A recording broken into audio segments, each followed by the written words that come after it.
Hey guys, what is up? Austin here, aka Bowtie Guy 97. Today's video is one that so many of you have asked for so long, and especially after that new video I made about the performance modifications I've done to the truck. This has become more of a hot topic, so it's about time that I do a video on it, and I'm going to explain kind of why I haven't done a video on it yet. But we're going to dive into the electric fans on the truck today. As you know, that truck, the 5.3, came with a clutch fan, and I've converted it to electric fan. So today's video is going to be all about that. But before we get started, as always, hit that subscribe button. Got some cool stuff this weekend. We're going to be throwing 12 wides on a leveled cat eye. And we did get the 35s in for Michael's Tahoe, so we're going to try to fit 35s under a leveling kit. And so yeah, that's two different videos, and that's something that people were asking about when I started the channel, and we were talking about 12 wides and tire height and all that. So those videos will be pretty informative, and if you've been curious about that, be able to answer some questions in those videos. So hit that subscribe button. Also follow me on Instagram. It's down in the description below. But without further ado, let's go ahead and get started. All right, guys, so there it is. There is the electric fans. They are dual electric fans. These fans are a replacement for a 05 and newer Silverado, Yukon, Suburban Tahoe, the ones that did have electric fans. I'm not sure what qualified for some of them to have electric fans, but some still had clutch fans, some had electric fans, so I'm a little confused there on the transition. I don't know why GM, some people got it, some people didn't. But before 2005, everybody had clutch fans. And now if you look down there, you kind of see the little stud sticking out on the wheel. That's where the clutch fan used to be. You used to have the whole fan shroud here. So if you've got the generation truck, you know exactly what I'm talking about because you can see it. But if you see here, I've got a lot more room, and there's no fan and there's no shroud because the E-fans are in here. Now, one thing you need to understand that you'll have to do if you do these electric fans is you're going to need three different things. You're going to need of course, the electric fans, and one thing people don't know, you're going to need a different radiator. You can kind of see right there, you see a bolt hole right there.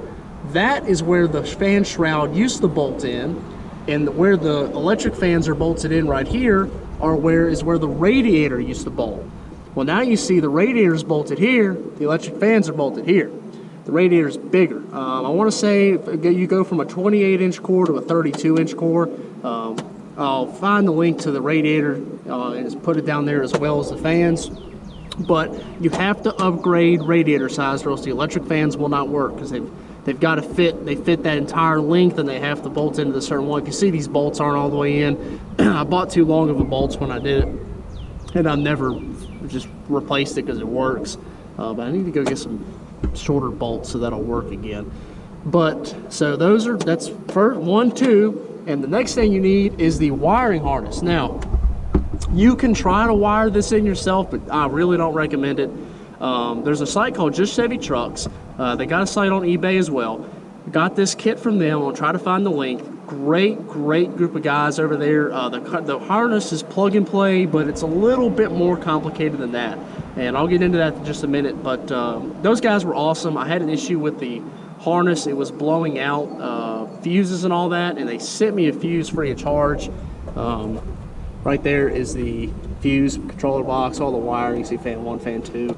That's the high speed one. If you notice, there's a fuse missing right here, and I'll talk about that in just a second too. But those guys are awesome. If you have any problems with this kit, they'll help you out. I'm really glad that I found them. But let's get talking about why this is kind of plug and play and kind of not. All right, so what I mean by the kit is plug and play and it's not. Well, you've got the two plugs. The whole kit will plug up and the electric fans will be hooked up, but they won't work. And what I mean by that is your truck, if you don't have electric fans, does not know it has electric fans. So the computer is not going to turn them on, just magically, because it expects it to have a clutch fan to cool it down. When you get the kit, you've got the fuse box deal right there. You got the ground and the power to go to the battery. It's actually 2 power wires for both fans. You got 2 plug-ins for the fan, and you have 2 little tiny prongs that go into the computer. So you'll have to remove the computer, find the right holes. They got great instructions in the kit they send you. And you have to push those little prongs into the computer, put the computer back in, and finish hooking everything up. Now, how you get the computer to realize there's fans. It's got to be tuned. You're going to have to find somebody that shop that tunes, or if you've got an HP tuner laptop or whatever, they need a tuning software capable of turning electric fans on. No, my Diablosport tuner will not do that. I don't think any of those tuners will do that, I'll be honest. You have to get like the physical laptop. I think it's HP Tunes that it's going to allow you to do that. So you're going to have that, or get a garage to do it. So this isn't an easy modification. This is, you got to plan this out, and you got to figure it out. You're going to be hard pressed to not do this in a garage that's going to tune it, because the problem is you put all this in here, and how are you going to get to the shop to get them to tune it? Because you're going to overheat on the way there. You don't have any way to cool the motor or anything like that. So if you live right down the road from a shop, it's not a problem. But if you got to travel to a shop, you're screwed. You're going to have to trailer it or do something. So that's why this mod is a little bit difficult. It's not as easy as just throwing the fans in here and doing all that. Now, there's different routes you can go. There's different fans out there. You can get like a generic fan bolted up in here and have a switch inside, or get a thermostat probe that goes into the radiator. That's an option, but I didn't want to do that. It's just a little bit, that's like cutting corners in my opinion. I want to do it right.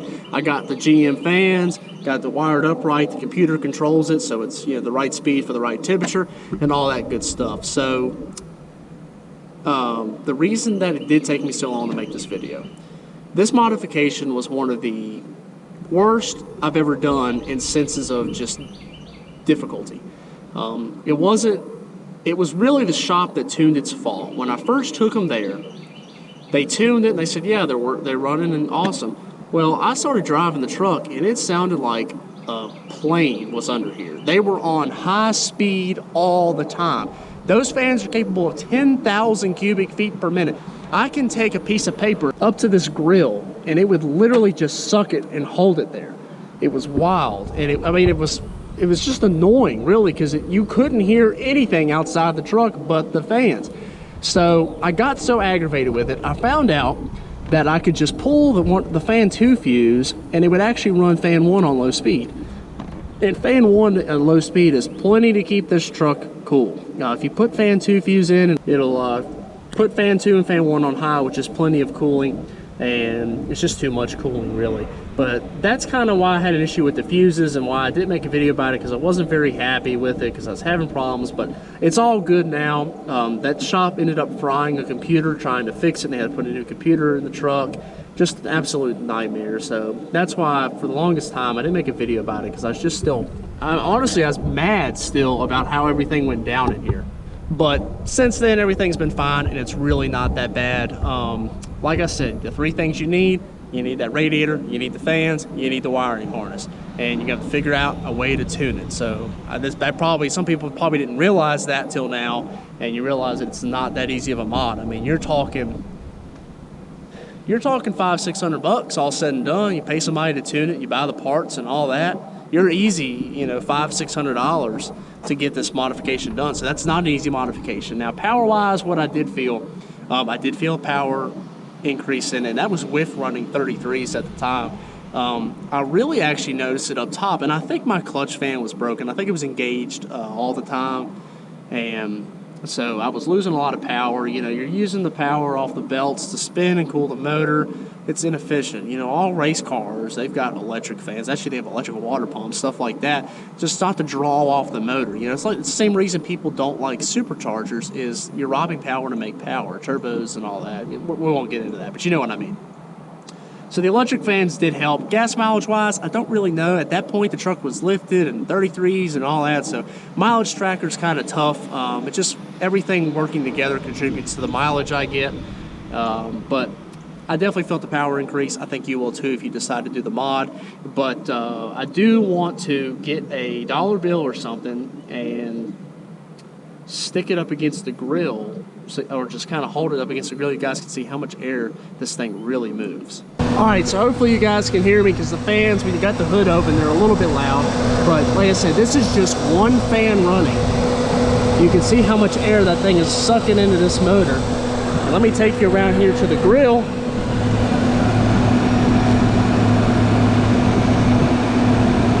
That's not a trick. That thing is sucking that dollar bill up against there. Now, that is, about the same down there. Now, that is one fan low speed. That's not high speed.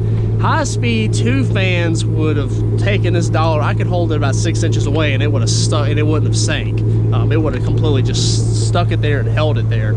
So they move, I mean, they move a lot of air. So the cooling is, if you're pulling or anything like that, and you live in a place where it's like really hot all the time, this modification would be awesome for you just because of how much air those things move. All right, so like I was telling you, if I put the other fuse in, the other fan will turn on. That gives me both the fans.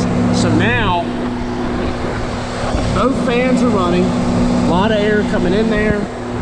If I take this is the other fan I just turned on. We're sucking even more air through here, twice the amount of air that we were before. You can tell by how that $100 bill is stuck up against the grill, how much air we're pulling. You see? Look at that. It's a ton of air, up to 10,000 cubic feet per minute. That is a lot of air. So, you know, if you're having cooling problems, here's your solution. If, you know, as long as it's not like a radiator and stuff like that. You're having problems with the truck overheating, you're doing a lot of pulling, hot areas, stuff like that, do this modification. It is so worth it. Of course, keeping the motor cool. The heat is the enemy of everything, transmissions, engines, everything like that. So sorry, I'm holding the camera because my gyro died, so I'm holding it with my hands. I'm sorry if it was all nice and stable and now it's bouncy. But there you go, guys. There's your video. I know some of you guys have been dying to see it, so I got your video made for you. I appreciate you guys watching. As always, can't talk. Go follow me over at Austin04_Z71. Got some new decals coming for the back window here soon because those are getting kind of old. But thanks for watching, guys. Like I said, hit the subscribe button. Take care and have a great day.